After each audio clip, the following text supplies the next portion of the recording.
త్వరలో అందరికీ పరీక్షలు ప్రారంభం కానున్నాయి. ముఖ్యంగా పరీక్షల్లో విద్యార్థులు ఎంతో ఒత్తిడికి గురవుతుంటారు. దానికి కారణము రకరకాల సమస్యలు ఉన్నాయి. వాటిలో ఒక సమస్య గురించి చర్చిద్దాం. విద్యార్థులు సరైన సమయానికి భోజనం చేయకపోవడం, సరైన సమయానికి నీళ్లు తాగకపోవడం, సరైన సమయానికి నిద్రించకపోవడం, ఇవి చాలా ప్రధానమైన సమస్యలు. ఇవి లోపించడం వల్ల విద్యార్థికి నిద్ర కూడా సరిగా రాదు. దానివల్ల ఎంతో అలసటగా కనిపిస్తాడు.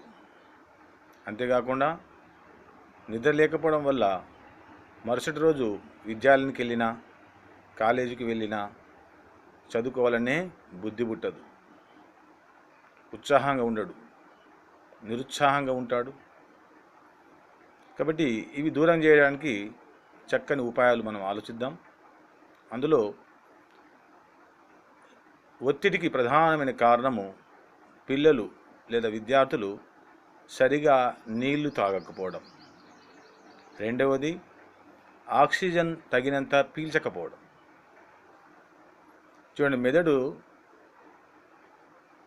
మనం పీల్చే గాలిలో దాదాపు 50% పైగా మెదడే వాడుకుంటుంది, అంటే ప్రాణవాయువు. కాబట్టి ఆక్సిజన్ బాగా పీల్చగలగాలి. ఎప్పుడైతే విద్యార్థి కానీ ఇంకా ఇతరత వ్యక్తులు కానీ చక్కగా నిటారుగా కూర్చుంటారో వారు చక్కగా గాలి పీల్చగలుగుతారు. ఆ పీల్చిన గాలి ఊపిరితిత్తుల్లోకి వెళ్తుంది, రక్తాన్ని శుద్ధి చేస్తుంది. అదే గాలి మెదడులోకి వెళ్తుంది, మెదడును శుద్ధి చేస్తుంది, మెదడును బలవంతంగా తయారు చేస్తుంది. అయితే పిల్లల్లో నడుము వంచి కూర్చోవడము, తలకాయ వంచి కూర్చోవడము, అలా కూర్చొని చదవడము, ఒకే దగ్గర కూర్చొని చదవడం వల్ల ఆక్సిజన్ సరిగా అందక, రక్త ప్రసరణ సరిగా సాగక తీవ్రమైన ఒత్తిడి ప్రారంభమవుతుంది. మన భాషలో చెప్పాలంటే మనసును పట్టకపోవడం. తల పీక్కుంటాడు మాటి మాటికి, ముఖంలో విసుగుదనం ఉంటుంది. తర్వాత నీరు సరిగా తాగకపోవడం వల్ల బాగా అనీజీగా ఉంటాడు. ఎందుకంటే నీరు తాగకపోవడం వల్ల రక్తము చిక్కగా ఉంటుంది.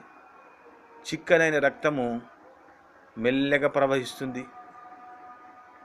ఆ విధంగా మెదడుకు రక్త ప్రసరణ సరిగా సాగదు. దాంతో మెదడు సరిగా పనిచేయదు. ఈ సమయంలో పిల్లాన్ని చదువుకోమని కూర్చోబెడితే ఇంకా ఒత్తిడి ప్రారంభమవుతుంది, బాగా విసుక్కోవడం ప్రారంభమవుతుంది. చూడండి, ఒత్తిడికి గురవుతున్నాడు పిల్లాడు. ఆ పిల్లాన్ని కూర్చోబెట్టి మళ్ళీ చదువుకోమని కూర్చోబెట్టేసరికి ఇంకా అనీజీగా ఫీల్ అవుతుంటాడు. ఏం చేయాలో తోచదు. దానికి తోడు ఒక దగ్గరే కూర్చోవడం, తల కిందికి వంచి చదువుతూనే ఉండడం, రిలాక్స్ కాకపోవడం, దీనితో ఇంకా ఒత్తిడి బాగా పెరుగుతుంది. దాంతో విద్యార్థికి పిచ్చెక్కినట్టు అవుతుంది. మన భాషలో తిక్కరేగుతుంది. చదివే బుక్కు పడేస్తాడు, లేదా ఎవరితోనో మాట్లాడుతుంటే కోపంగా విసుక్కుంటూ మాట్లాడడం, లేదా ఆ డిప్రెషన్తో ఎవరన్నా కొట్టడం, తనడం, లేదా ఆత్మహత్య చేసుకోవడానికి కూడా పూనుకునే అవకాశం. కాబట్టి ఉదయం లేవగానే పిల్లలు మంచినీరు తాగాలి, అవి గోరువెచ్చని. ఆ తర్వాత అంచెలంచెలుగా నీరు తాగుతుండాలి. భోంచేస్తూ నీళ్ళు తాగకూడదు. భోజనం అయ్యాక గంట తర్వాత నీళ్ళు తాగడం ప్రారంభించాలి.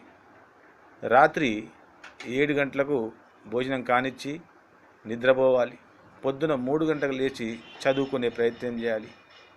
ఈ విధంగా చేస్తే కనుక మనము డిప్రెషన్ నుంచి బయటపడవచ్చు.